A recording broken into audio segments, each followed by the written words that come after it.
when you have a contaminant sitting in the ground long enough, nature will evolve to break down that contaminant. So that's one core facet of nature. And so when you think of a contaminant like PFAS, if PFAS sits in the ground long enough, nature evolves to break that down. It uses it in its metabolism. But that can take hundreds of years for nature to evolve. So the tools that we have that have been developed over the past 20 years called synthetic biology, the ability to engineer biology to make that process go faster and to make it customized to do what you want is really the area, it's the basis of what we're doing. Welcome to The Greener Way, our weekly podcast on all things sustainability. I'm your guest host, Michelle Baltazar, Director of Media here at FS Sustainability. In this episode, we wanted to talk about the latest in biotechnology and how this sector can help businesses tackle some of the most pressing sustainability issues of our time, from elimination of so-called forever chemicals to recovering critical minerals from waste. And as many people in the investment community know, demand for critical minerals is extremely high right now due to electrification and creating AI infrastructure, plus all the environmental threats that loom large in the future. So joining us is someone who I am so delighted to interview today. She is an expert in this space. Her name is Nicole Richards, Chief Executive of Allonnia, a bioingenuity company dedicated to extracting value where others see waste.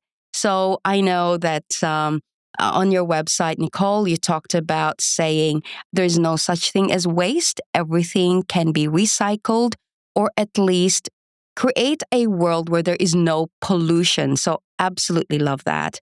Now, Nicole has over 28 years of industry experience, leading business strategy, sales, and marketing initiatives within water treatment, mining, and industry chemicals, pharmaceuticals, and more.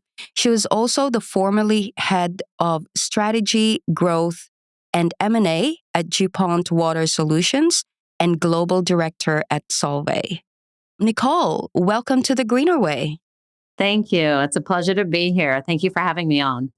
Let's start with a little bit of a description about the company. Do you have operations in Australia? And what is Allonnia known for in the mining sector? Sure. So Allonnia started 4 years ago. And as you referenced, our tagline is waste is a failure of imagination. And so when we looked at what that means and how to bring that to life and how to really bring this bioingenuity to life, there's two key areas that became apparent that really needed new solutions. And that was mining and emerging contaminant remediation, as you mentioned. And so when you look at both of those two areas, that drew us to the prompt, which is partnerships in Australia. And so mining in Australia is such a core part of the industry. And the partnerships that we've developed really have started. And our foray into mining really started with our partnerships with the mining industry in Australia. And there's a big willingness by these major mining companies to look for innovation and look for improvements. And that's a great place to start. So you need to have the problem and you need to have a willingness to solve the problem. And the next and last part of it is the partners need to implement those solutions.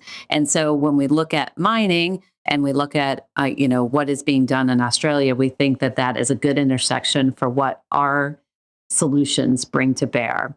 So the second part of your question, what are we known for? I would say two main things is really bringing one, PFAS, which is a contaminant that's been found in water sources, and it's harmful for human health, as you, I'm sure, are aware of, and the listeners. So we have a solution that is bringing a way to separate the PFAS from water sources. And so we've got the number of installations for that. But then also the second thing is in the mining industry, really bringing this biotech into mining to improve value. And I think that that really is a core part of any sustainability initiative. To be able to extract value is a core part to making that successful. I didn't know that there is this direct link between the business and the Australian mining industry. So that's fantastic to hear. Now, a lot of our listeners do invest in the sector. Can you name some of the investors in Allonia? We have some strategic investors from the mining industry. So BHP and Vale are two of the biggest mining companies in the world. They're both investors in Allonnia. But then we also have some financial investors. So we have Cascade, which is the Bill and Melinda Gates Foundation, was one of our flagships and original investors, along with General Atlantic and Viking. We have Bison Ventures that came in and a handful of others. Those are the big ones. Again, I know that in Australia, the venture capital community is relatively young and not as big as in the US.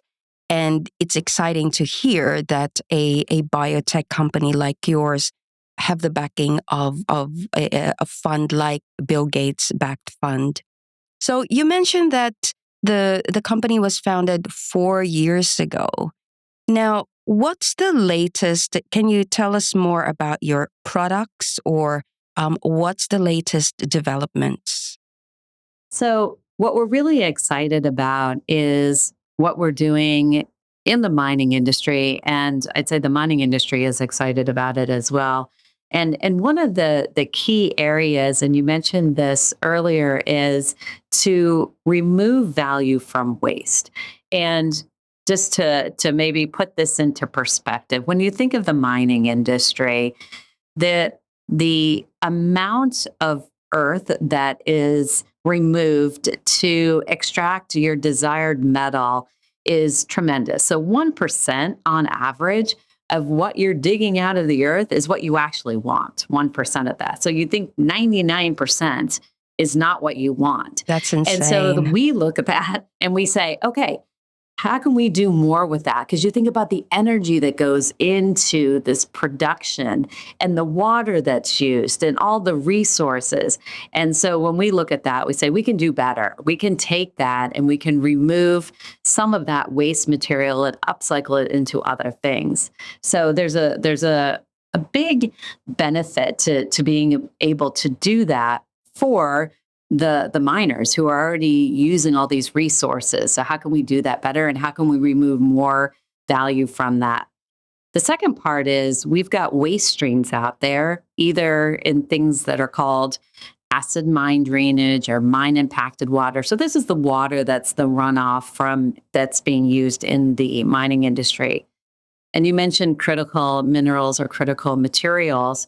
There's small amounts of those metals in these waste streams. And so we have a biology that is specific to those metals that will remove those and upcycle them. So you don't have to do more virgin digging. You also don't have to do recycling of e-waste, although those are great things as well. What we're looking at is waste streams and removing the metals from those so that you can use those. Not since year 6 did I use the word microbes in a sentence, but I know that it's crazy that we do have this potential to reduce waste, reduce pollution through microbes. So tell us more about that. You've kind of touched on it, but let's talk about how this could potentially transform the mining industry. It is such a fascinating area. And I'm with you. I'm a chemical engineer for 28 years. I worked in chemistry and materials, and I did not work in biology. But when Allonia was started, it was starting on the premise that nature heals itself. And so when you break that down to what that actually means is when you have a contaminant sitting in the ground long enough, nature will evolve to break down that contaminant. So that's one core facet of nature. And so when you think of a contaminant like PFAS, if PFAS sits in the ground long enough, nature evolves to break that down. It uses it in its metabolism. But that can take hundreds of years for nature to evolve. So the tools that we have that have been developed over the past 20 years called synthetic biology, the ability to engineer biology to make that process go faster and to make it customized to do what you want is really the area. It's the basis of what we're doing. And it is an untapped potential in the industrial world. It's been done in pharma, in food and fragrances. That happens all the time where you're modifying microbes and the out products of microbes, but it hasn't been done in industry. So what gets us really excited is we're working in these two areas, but there's so many possibilities out there for new innovations in this space. What are the challenges or hurdles in, if you like, making this mainstream? So obviously, it's not just Australia. You've got the African continent with lots of mining businesses there. Can we talk about legislation or impending regulation, and possibly as well the appetite from the investment community for companies like Allonnia? Those are great questions. The biggest challenge in the way Allonia is approaching it is really time. And what I mean by that is when you think of an industry like mining, it takes 20 years for a new innovation to be implemented in mining because the cycles are so long and the magnitude of what they do is so large. And so from the investor community, there's not a lot of investors that want to wait 20 years for the payback on their investment. They want it tomorrow. They want to know by tomorrow. Close of the stock market tomorrow how much they're going to make. That's right. Rightfully so. But when you're talking about this, big untapped potential, it takes time. And we've averaged that it's about a 5 to 7 year development cycle for these spaces that we're in. And so for us, the challenge is how do you make that go faster? And what we believe is if you focus on creating value alongside your sustainable solution, and if you partner and have investors in the space that are vested in your success, and then the third key component is really parallel pathing the implementation and deployment. So when we start working on that microbial asset as a solution, we're already thinking about how do we get this in the mine site in a deployable solution before we even know if it's going to be successful. And so we're really trying to condense that time frame, and that's the biggest challenge that we have. It does kind of feel like it's so far away. The payoff is in 20 years. And it's very hard to think about, even 2 years or 5 years. But here in Australia, we have a lot of superannuation funds who do have the time to invest. So they're going on a 30-year time frame on investments, even a 50-year time frame on investments. So in many ways, we have super funds who are receptive to investing in these kind of technologies, if you like, or putting together a sustainable portfolios with a very long time frame. But tell us about the numbers. I know there was a news article that you have tens of millions of dollars in funding to get you there, to cover that time frame. Where are you at right now in the investments in these synthetic biology technology, if you like? From a startup's perspective, what was important for us from a funding is not just to secure the funding that we mentioned from the fantastic investors that we have, but we also looked at, two of your typical other funding sources. One was government grants, because what we're doing is very important to the government in both the sectors that we're working in. But then for us, also finding a way to receive money from customers early on. So in year one, we had a product to sell, and we also had customer co-funding.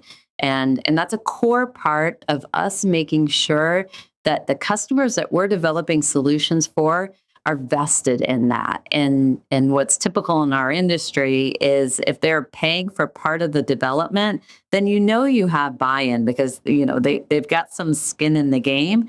And so we're able to secure funding from year one of Allonia but being able to sell a product, which is what we're doing on the PFAS side and what we'll start to do on the mining side as early as this year. So while I mentioned that the 20-year is on average, biotech's not average, and we're condensing that down into 4 years. So we've staffed our company with excellent technologists, but also very business-minded people to drive the adoption. And we're obsessed with commercialization to get Gen 1 out there as soon as possible. Yes, the big C, commercialization of this, right? Now, you talked about PFAS, and forever chemicals is in the news lately. You hear about it, people are becoming a little bit more educated. You have scary stories about forever chemicals in our brains, the use of plastics. So it's great to see companies like yours doing great work in this space. Now, moving on from forever chemicals, I want to talk about climate tech. This is also super important here in Australia. We've got cyclones, we've got bushfires. Tell us more about what Allonnia does in this space. What's interesting is, and for us, that really is the impact that we can have is in the mining industry on the climate change piece of it specifically.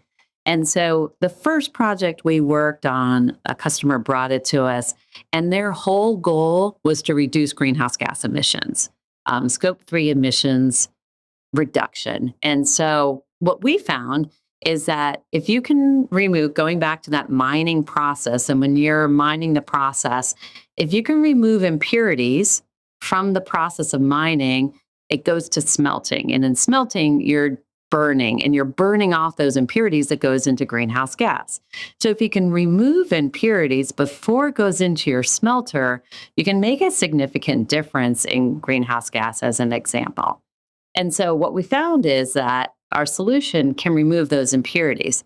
What we really like that we found out later is that that also improves the grade of their ore so they can sell it for more money. And we love that because our customers are making more money so they can pay for the sustainability solution. And that's the perfect combination. And I think that is what's going to make these sustainability investments successful, is when you can tie it to a value creation and a sustainability improvement. That's where you have long-lasting viability of a product and of a company. I'm sold.